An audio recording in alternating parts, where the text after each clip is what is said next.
माँ के संघर्ष को बच्चे क्यों भूल जाते हैं। बेटा गर्मी की छुट्टियों में तो तुम आई नहीं, अब तो सर्दियाँ आ गई, बच्चों के स्कूल में 10 दिन की छुट्टी तो होगी, कुछ रोज तो आ जाओ। क्या माँ को मिलने का तुम्हारा मन नहीं करता। इतने लोगों के होते हुए भी मेरा यहाँ मन नहीं लगता। बिंदु जी फोन पर अपनी बेटी नैना को बोल रही थी। नैना बोली, क्यों माँ, भैया भाभी बच्चे भी हैं, फिर भी आपका मन क्यों नहीं लगता। और सर्दी अभी इतनी तो नहीं पड़ रही, फिर आपको इतनी ठंड क्यों लगती है। पहले तो आप कहती थी कि रजाई में मुझे गर्मी लगती है, अब आप कहती उसी रजाई में आपको ठंड लगती है, ऐसा क्यों। मैं बिंदु जी बोली, पता नहीं बेटा, अब आंखों से उतना दिखाई भी नहीं नहीं ना तो उतना चल फिर पाती हूँ। ये रजाई भी पहले की तरह भारी नहीं है, बहुत हल्की हो गई। जब मैं बहू से बोली तो वो बोली, ये वही रजाई है, बुढ़ापे का शरीर है, इसीलिए शायद आपको ज़्यादा ठंड लगती है। अब तो ईश्वर से कहती हूँ इस ठंडी तो मुझे ले जा, अब तो ठंडी गर्मी कुछ भी बर्दाश्त नहीं होता। बेकार में बच्चों पर बोझ बनी बैठी हूँ। नैना बोली, माँ ऐसी बातें क्यों करती हो। देखो भाभी की माँ आपसे भी ज़्यादा उम्र की है, फिर भी कितने आराम से रह रही है। बिंदु जी बोली, हाँ, क्योंकि उन्हें मेरी तरह इतनी दवाइयाँ जो खानी नहीं पड़ती, और उनकी बेटी हर 6 महीने में उनसे मिलने आती जाती, पर तुम्हें तो फुर्सत ही नहीं, तुम आती भी नहीं। नैना हंसने लगी, बोली, माँ आप तो बच्चों की तरह करने लगी, जैसे मैं अपने बचपन के बहाने बनाकर आपसे अपनी बात मनवाती थी। बिंदु जी बोली, हर माँ बाप एक उम्र हो जाने के बाद अपने ही बच्चों के बच्चे बन जाते हैं। तो बोलो, मेरी जिद पूरी करोगी, तुम इस ठंडी में आओगी। नैना ने उस वक्त तो हाँ कर दिया। बाद में अपने पति कैलाश के सामने सारी बातें बताई। वो मुस्कुराने लगे और बोले, चली जाओ 1 हफ्ते के लिए। 1 हफ्ते क्या बिगड़ जाएगा। नैना बोली, आप मेरी भाभी के स्वभाव से अच्छी तरह परिचित हैं। जब वो मेरी माँ के खाना का ध्यान नहीं रखती तो आपको लगता है मेरे बच्चों का ध्यान रखेगी। कैलाश बोले, ऐसे हफ्ते के लिए बच्चों को यही छोड़ दो, मैं अपनी माँ को बुलवा लूँगा, वो सबका ध्यान रख लेगी। तुम जाकर अपनी माँ को देख आओ। सही है, अब उनकी उम्र ऐसी हो चली है कि आज हैं कल नहीं, तो उनकी ये भी इच्छा पूरी कर दो। पति की बात मानकर तो 2 रोज बाद नैना अपनी माँ के घर चली गई। नैना की माँ अपने समय में शिक्षिता थी। उनकी नौकरी खत्म होने के बाद कई तरह की बीमारियां ने उन्हें घेर लिया। बेटे की शादी के बाद बहू को आते ही उन्होंने घर की सारी बागडोर दे दी थी। बहू उसे संभालने की जगह सभी रिश्तों को तोड़ मरोड़ कर रख दी। ना तो नगद के साथ बनती थी, ना सास के साथ। फिर भी बेटे की मुँह में बिंदु जी वहाँ से कहीं और जाना भी नहीं चाहती थी। जब नैना आई तो उसकी भाभी रिंकी उसे देखकर मुस्कुराने लगी और कटाक्ष करके बोली, आप कैसे अपने बच्चों और पति को छोड़कर यहाँ चली आई। क्या आपको उनकी चिंता नहीं होती।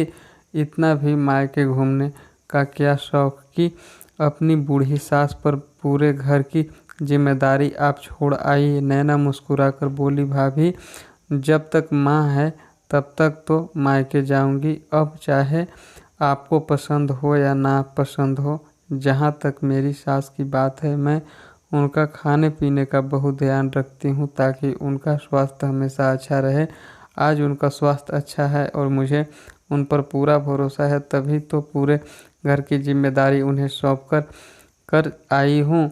रिंकी मुंह बनाकर बोली, ननद रानी एक भी बार खाली नहीं जाने देती।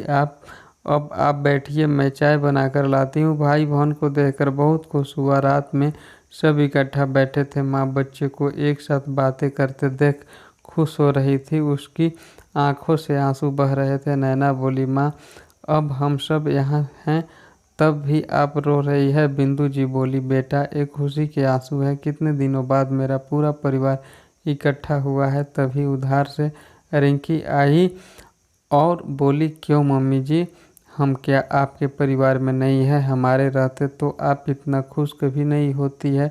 चलिए अब खाना खा लीजिए, फिर हम सबको भी खाना खाना है। नैना बोली, भाभी माँ के कहने का ये मतलब नहीं, बहुत दिनों बाद मैं और भाई साथ इस तरह से बैठे हैं। लाइए माँ को खाना मैं खिला देती हूँ। रिंकी ने बेमन से थाली नैना के हाथ में पकड़ा दी। खाना देखते ही नैना बोली, भाभी ये आपने क्या किया? रात वक्त माँ को चावल खाने दे रही है। माँ को शुगर है, डॉक्टर ने चावल खाने से बिल्कुल मना किया है। माँ मेरे रहते तो आप एक टाइम भी चावल नहीं खाती थी, अब आप रात में चावल खाती है। नैना भाई से बोली, भैया आपने भी माँ को चावल खाने से मना किया, तभी तो इसकी हालत ठीक नहीं हो रही है।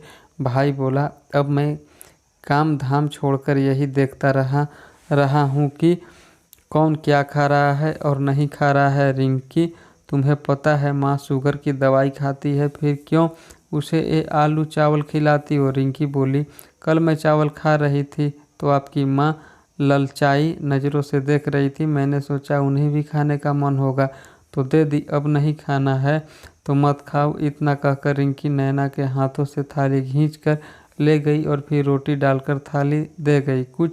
नैना कुछ और बोलती उससे पहले ही बिंदु जी ने उसे रोक दिया और बोली, बेटा बात को बढ़ाने से कोई फ़ायदा नहीं, तुम तो चली जाओगी, बाद में मुझे ही इन लोगों के साथ रहना है। कोई बात नहीं, क्या हुआ अगर मैं चावल खा ली, दवाई थोड़ी ज़्यादा ले लूँगी, कुछ नहीं होता है, बस तुम मेरे पास बैठो, मुझे अच्छा लग रहा है। नैना माँ को खाना खिलाई, फिर दवाई देकर जब सुला रही थी, जैसे ही वो रजाई अपनी माँ के पैरों पर रखी, बोली, ये तो बहुत हल्का है माँ, इसमें तो आपको बहुत ठंड लगेगी। माँ बोली, तभी तो मैं तुम्हें कह रही थी मुझे बहुत ठंड लगती है, लगता है ये रजाई बहुत पुरानी हो गई इसीलिए इतनी हल्की हो गई। नैना की भाभी ने जो उसे ओढ़ने के लिए रजाई दी थी, नैना उस रजाई को भी अपनी माँ के बदन पर डालकर उसे सुला दी। अगली सुबह जब माँ निश्चित होकर सो रही थी तो नैना रसोई में अपनी भाभी के पास गई और बोली, भाभी ये आप माँ के साथ क्या कर रही है? मुझे बहुत दुख हो रहा है। बोलते हुए कि माँ की जगह अगर आपकी माँ होती तब भी आप यही करती। रिंकी बोली, अब मैंने सुबह सुबह क्या कर दिया? अभी आए हुए आपको एक रोज़ नहीं हुआ कि मायके में आपका हक जमाने लगी, मुझे भी बहुत बुरा लग रहा है। कहते हुए कि मेरे घर को मुझे ही संभालने दीजिए, आप अपना घर संभालिए। नैना का भाई चाय लेने के लिए रसोई में आया और बोला, अब क्या बात हो गई नैना, क्या कर दिया इसने? तुम तो जब से आई हो इसके पीछे ही पड़ गई हो। नैना मुस्कुराकर बोली, भाई पहले सही कहते थे कि माँ तुम्हें ज़्यादा प्यार करती है, तभी तो वो तुम लोगों की गलतियाँ को आज तक छुपाती रहती है। दर्द में होकर भी वो बस मुस्कुराती है। भाई बोला, बात को गोल गोल मत घुमाओ, आखिर बात क्या है हुई है ये बताओ। मैं तुम्हें देखकर बहुत खुश हुआ, परंतु कल से घर का माहौल किसी न किसी बात पर ख़राब हो रहा है जो मुझे बिल्कुल पसंद नहीं, इसीलिए मैं घर के मामलों में जल्दी दखल नहीं देता हूँ। अब तुम बोल रही हो तो कुछ बात हुई होगी, बताओ आखिर बात क्या हुई है?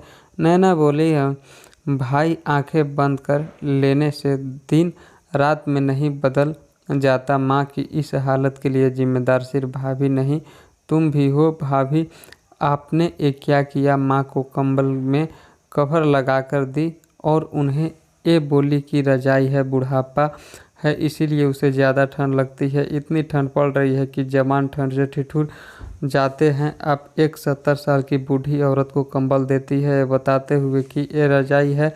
अगर आपकी माँ होती तो क्या आप दिसंबर की ठंडी में उन्हें भी रजाई की जगह कंबल देती ओढ़ने के लिए? नैना का भाई पत्नी की ओर आश्चर्य भरी नज़रों से देखा तो वो बोली, अब मैं क्या करती, मेरा बेटा अलग सोता है, उसे भी तो ठंड लगती होगी। ये तो ऐसे भी इस रूम में सोती है जहाँ से हवा तक नहीं आती, तो इन्हें कौन सी ज़्यादा ठंड लगेगी? अब मैं अपने बच्चों को देखूँ या इनको, जिनका एक पाँव कब्र में लटका हुआ है? तभी उधर से नैना का भतीजा सौरभ आया और बोला, मम्मी ये आपने क्या किया? दादी की रजाई मुझे दे देती थी। अरे मैं तो रजाई ओढ़कर और पंखे चलाकर सोता हूँ। मेरा काम तो कंबल में भी चल जाता, परंतु दादी के साथ आपने ऐसा किया। आप ये सोचिए, कल को अगर मैं आपके साथ ऐसा करूँगा तो आपको कितना दुख होगा। मुझे आपसे ऐसा उम्मीद नहीं थी। इतना कहकर सौरभ वहाँ से चला गया। बेटे की बातें ने रिंकी को अंदर तक हिलाकर रख दिया। 2 रोज तक वो बहुत कम बोल रही थी, चुपचाप बस अपना काम करती। नैना अपने भतीजे को भी समझाई और अपनी माँ से उन बातों के लिए माफ़ी मांगने के लिए बोली। 2 रोज बाद जब नैना जा रही थी तो अपनी भाभी से बोली, मेरे पास अब कुछ कहने और सुनने के लिए बचा नहीं है। आपको अपने हर सवाल का जवाब अपने ही बेटे से मिल गया, क्योंकि जो हम फसल बोते हैं वही तो काटते हैं। माँ मेरे साथ जाना नहीं चाहती, क्योंकि उसकी आत्मा यहाँ अपने बेटे पोते और बहू के साथ जुड़ी हुई है। आप इस बात को जितनी जल्दी समझ जाएंगे, आगे चलकर उतनी ही तकलीफ़ कम होगी। सही कहा था आपने, मैं मायके की मेहमान हूँ, तो मैं चली अपनी जिम्मेदारी संभालने। आशा करती हूँ आप भी अपनी जिम्मेदारी ईमानदारी से संभालेगी। इतना कहकर नैना वहाँ से चली गई। दोस्तों, हर माँ बाप अपने बच्चे की ज़्यादा चिंता करते हैं, पर हम ये क्यों भूल जाते हैं कि हमारे घर में 2 बुजुर्ग होते हैं, उन्हें भी कभी हमें या हमारे पतियों की देखभाल खुद से ज़्यादा की थी। हमारे उनके प्रति भी हमारा कुछ फ़र्ज बनता है। जैसा व्यवहार हम बड़ों के साथ करेंगे, वही देखकर तो हमारे बच्चे भी सीखेंगे। आगे चलकर कभी ऐसी परिस्थिति ना आए, उसका ध्यान हमें अभी से रखना होगा। दोस्तों, वीडियो अच्छा लगे तो वीडियो को लाइक कीजिए, शेयर कीजिए, चैनल को जरूर सब्सक्राइब कीजिए।